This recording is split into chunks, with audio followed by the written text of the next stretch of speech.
Welcome to the unpopular opinion becoming popular. If you are new to this channel, this is where we discuss the I Ching hexagrams that are in transit, the incorporation of astrology, the ancient Chinese divination practice of the I Ching, the Kabbalah, quantum physics, biochemistry, the chakra system, to create this graph of, what is really going on in our universe and in ourselves. My name is Yana the Heretic, and we're talking about Gate 46 today. And we're also in a new archetype, which is Christ consciousness. This is filtering from the 20th to the 26th of September.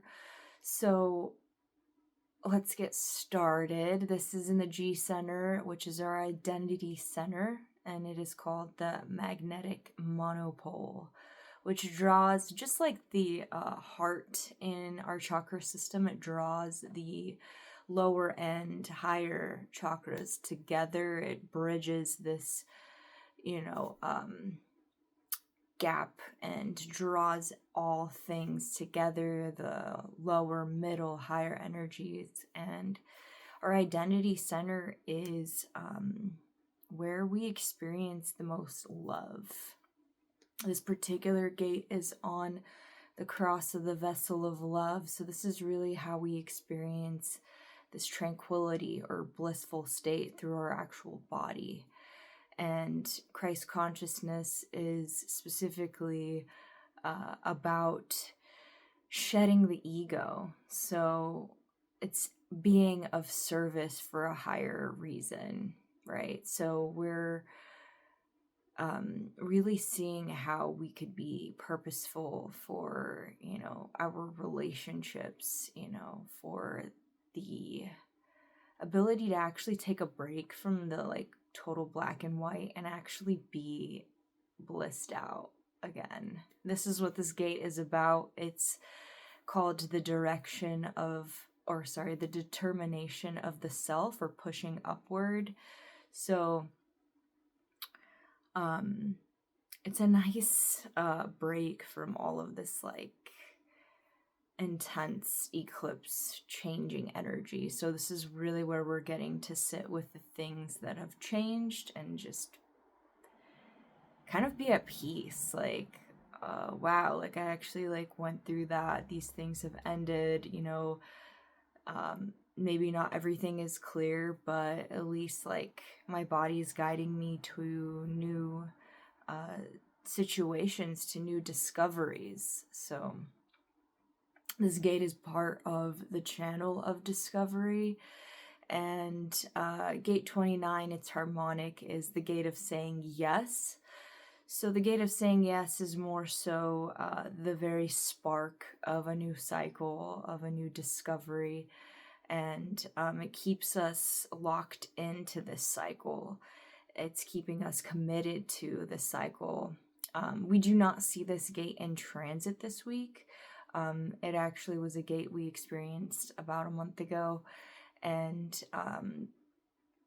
without it, gate 46 is okay with just discovering something and allowing it to be fleeting. So this is kind of like that Ram Dass, be here now energy, where you experience this beauty, this tranquil state that you're in, that you've been not even mentally guided to. It's more so your body's just bored and you're like, oh, well, I don't know, maybe I'll go left instead of right this time. And then you're just experiencing this oneness, this piece of, well, I walked down a different street and look at all these people. They look like really cool people. I want to get to know them. I want to talk to them, Maybe there, is a farmer's market and you're like, holy shit, this is really cool art, or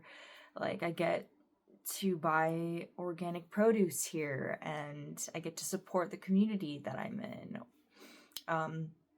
Or, you find a desolate beach that you've never knew existed nearby, like a total hole in the wall situation.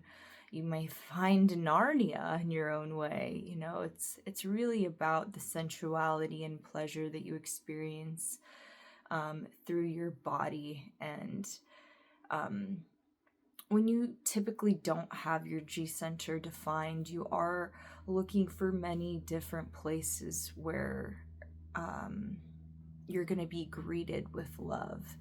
So typically those who don't have their G center defined, they have many different settings that they're welcomed in.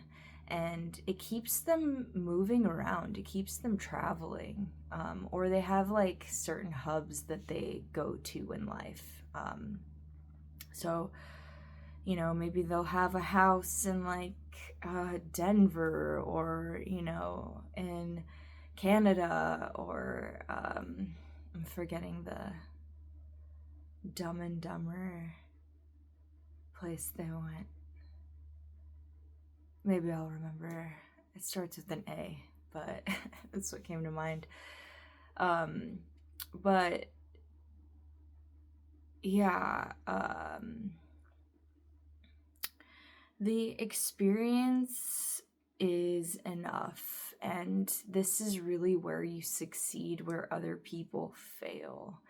It's more so just letting the water roll down your back and be okay with anything that happens, because you know that once you've discovered something, it was beautiful as it is, instead of needing something to happen out of it, needing some type of long, cycle to occur, or this toxic expectation that something has to happen.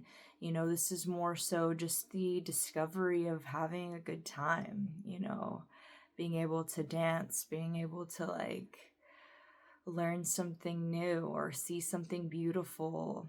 And, maybe it's just the observation of people. I had somebody, it was actually my ex's stepmom that asked me if I believed in Jesus, because people like to ask me that question a lot. And I was like, you know what? Like, yeah, I can believe that Jesus existed. And, the thing is that I like to focus on, though, is how many people are healers today. And, the Christ consciousness could be a model of service, but we're capable of being magi today and healing people. And it doesn't always have to be through touch specifically. It could be just being a charismatic person. This isn't just about like necessarily looking hot or being that person, who's like a public figure or something, even though those are inspiring. But it's more so being somebody that has something to say, maybe like a quote that changes your mind or expands your perspective, or they're just like this charismatic kind of person that clowns around and is a fool, in the best way, because the Fool is one of like the most powerful cards, where anything is possible. So you encounter somebody in your day to day, and that person just like changes your whole life. Or even just graffiti, like Banksy, it's just changing political views. It's really the life of being entranced by something.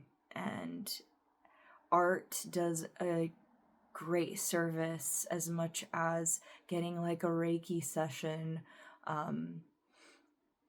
It's really just being able to expand yourself and shed, whatever toxic thing there is. Because if you do have expectations, or you have this black and white thinking instead of bliss, then you really fail where others succeed. You failed the exam of like loving what's going on.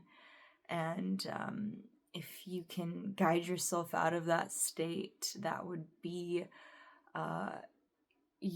time well spent during this transit. So,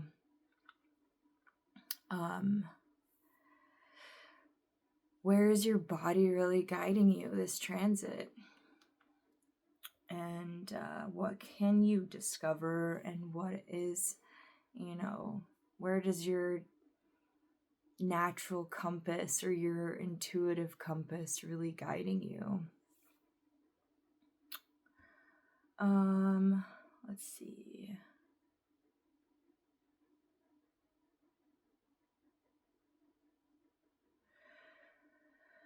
And although this is pushing upward, it's not so much logic either. This is collective gate. So, this is about the law of attraction, and it's like, I've actually been talking about the law of attraction frequently this week. It's funny.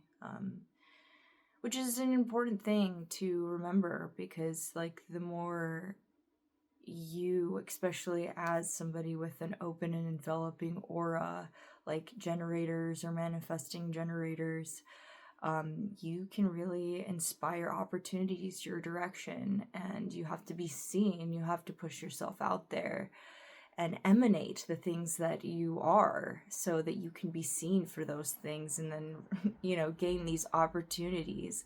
And if you're like emanating something negative or just toxic, you're going to definitely fail where others succeed, because you missed the mark there. But the potential for the law of attraction and the potential for gate 46 is to be in serendipity.